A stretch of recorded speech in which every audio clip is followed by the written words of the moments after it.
എന്റെ കണക്കുകൂട്ടലുകൾ ഒന്നും തെറ്റിയില്ല. നിങ്ങളെ കണ്ടപ്പോഴേ ഞാൻ വിചാരിച്ചതാ നിങ്ങൾ ഇതും പറഞ്ഞ് എന്റെ അടുത്ത് വരുമെന്ന്. പക്ഷെ നിങ്ങൾ ഒരുമിച്ച് വരുമെന്ന് ഞാൻ വിചാരിച്ചില്ല കേട്ടോ. അവിടെയാണ് എന്റെ കണക്കൂട്ടലുകൾ തെറ്റിയത്. അതെ അതെ അതെ. അപ്പോഴേ വക്കീലേ, ഞങ്ങൾ എന്ത് വേണോന്ന് പറഞ്ഞാൽ മതി, ചെയ്തു തരാം. ഈ പണം അത് അർഹിക്കുന്നവന്റെ കയ്യിൽ വേണോ എത്താൻ, അല്ലാതെ ഈ എച്ചിൽ പാത്രം കഴുകി നടക്കുന്നവന്റെ കയ്യിലല്ല.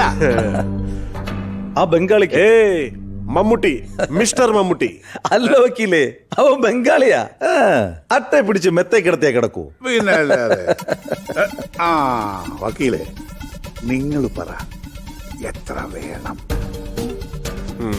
പറഞ്ഞോളി.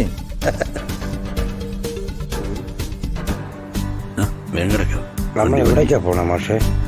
ഒന്ന് വേഗം നടക്കടങ്ങട്ട്. എങ്ങോട്ടാ പോണേ? എത്ര വലിയ കെട്ടിടം! ഇതിന്റെ മുകളിലും മറ്റായിരുന്നല്ലോ സ്റ്റുഡിയോ.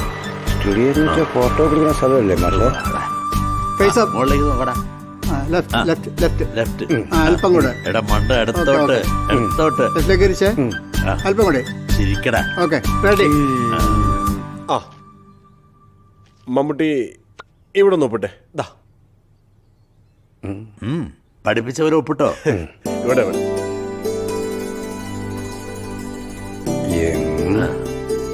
എം എ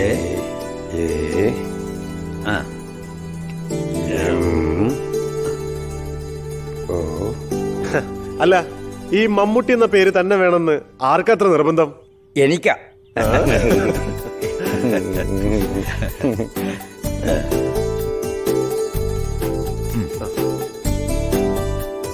എന്റെ സ്വത്ത് മുഴുവൻ ഇവനാണെന്ന് അറിയുമ്പോ വക്കീലെ, നിങ്ങളെ അന്വേഷിച്ച ആള് വരും.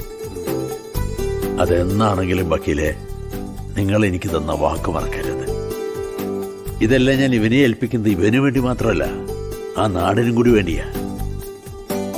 ആ നാടിനെ കുറിച്ചുള്ള സങ്കല്പങ്ങൾ ഇവനിൽ കൂടി നടപ്പാക്കണം. ഞാൻ നിങ്ങളെ വിശ്വസിച്ചോടെ. തീർച്ചയായും.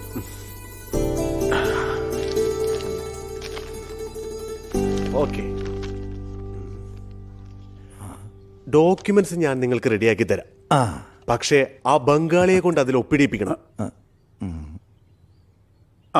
പക്ഷെ ബലം പ്രയോഗിക്കരുത്.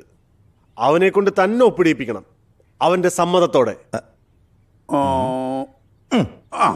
അവനെ പറ്റിക്കാം, പക്ഷേ ഈ നാട്ടുകാരെങ്ങനെ പറ്റിക്കാമെന്ന? അതല്ലേ വക്കീലെ കൂടുതൽ എളുപ്പം. എങ്ങനാണെന്നാ? വിശ്വാസികളല്ലേ? മണ്ടന്മാര്.